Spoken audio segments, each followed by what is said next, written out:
Hello বন্ধুরা, welcome back to my channel. আজকের ভিডিওটা আমি এখান থেকে শুরু করছি। তো দেখো বন্ধুরা, আজকে আমি আলুর দম বানাবো। তার জন্য সমস্ত ইনগ্রিডিয়েন্টস জমা করে নিয়েছি। আলু সেদ্ধ করে রেখেছি, পেঁয়াজ আদা রসুন পেস্ট করে রেখেছি, টমেটো দিয়ে আর নুন হলুদ। এবার দেখো, আমি কড়াইটা বসিয়ে নিয়েছি, তেলটা গরম করে নিচ্ছি। প্রথমে তেলটা গরম হয়ে গেলে আমি এটাকে একটু ছড়িয়ে নেব। এরপর আমি কড়াইতে সাদা জিরে ফোড়ন দিয়ে দেব তেজপাতা, দেব একটা গোটা এলাচ। তো এতে সুন্দর গন্ধ আসবে একটা। তো দেখতে থাকো আর লাইক সাবস্ক্রাইব করতে ভুলো না। এরপর দিয়ে দেবো আমি আমার পেস্ট করা,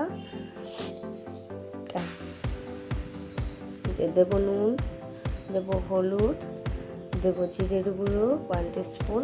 তোমরা তোমাদের পরিমাণ মতন দেবে, আমি আমার মতন দিলাম। দেব জিরের গুঁড়ো, দেব লঙ্কার গুঁড়ো আর দেব একটু সামান্য পরিমাণ চিনি।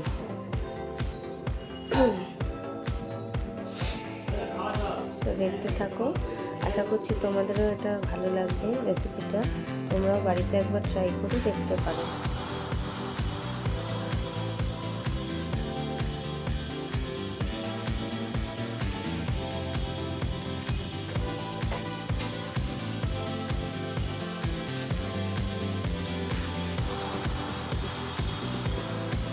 দিয়ে দিলাম চিনি।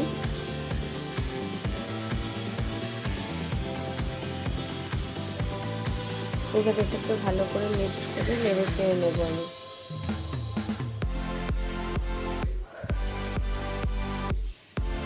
যতক্ষণ না আমার এটা কষবে ততক্ষণ অবধি আমি লাড়তেই থাকবো।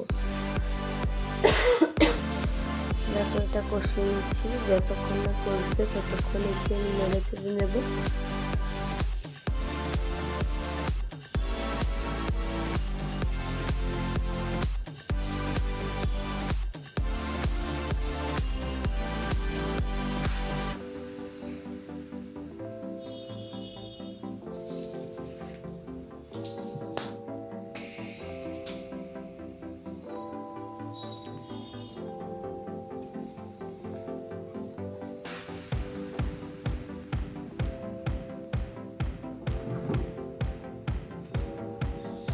দেখো বন্ধুরা, কত সুন্দর রং এসছে।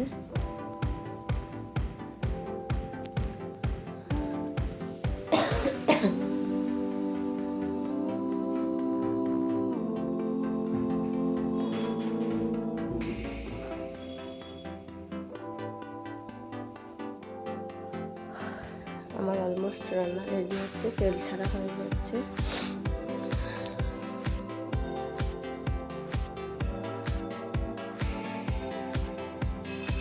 এবার আমি এটার মধ্যে দিয়ে দেবো সেদ্ধ করা আলুগুলো দিয়ে দিচ্ছি একটু একটু করে।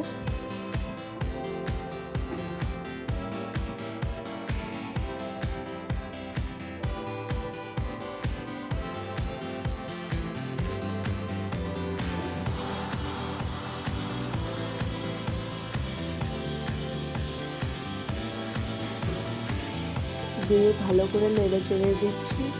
যতক্ষণ না এটা ভালো করে মিক্সড হবে ততক্ষণ একটু নাড়বো।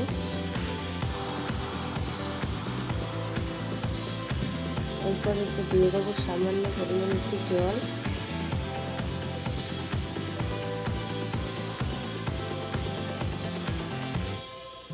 দিয়ে এটা ভালো করে মিক্সড করে নেব।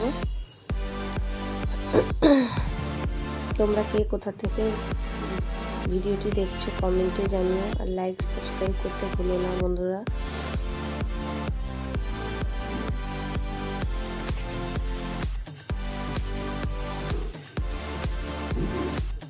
দেখো, আলুটা আমার ভালো মতো মিক্সড হয়ে যাচ্ছে।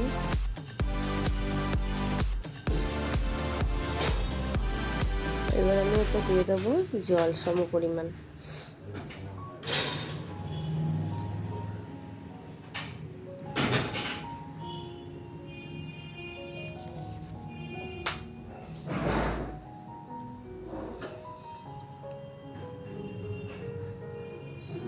এবার এটা ফুটছে।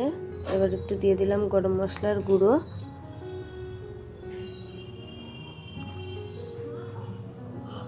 এবার পরিমাণ মতন যে যেমন খাবে, কেউ আলুর দমটি আরও গাঢ় করে খাও, কেউ একটু ঝোল রাখো, যে যেরকম খাবে সে সেই রকম পরিমাণ মতন বানিয়ে নিয়ে নেবে, সার্ভ করে নেবে, ব্যাস রেডি।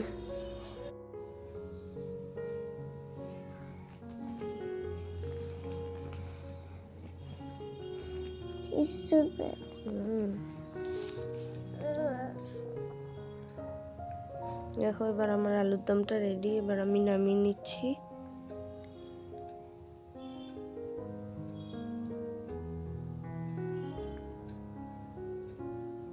এই রেডি আমার আলুর দম। টাটা।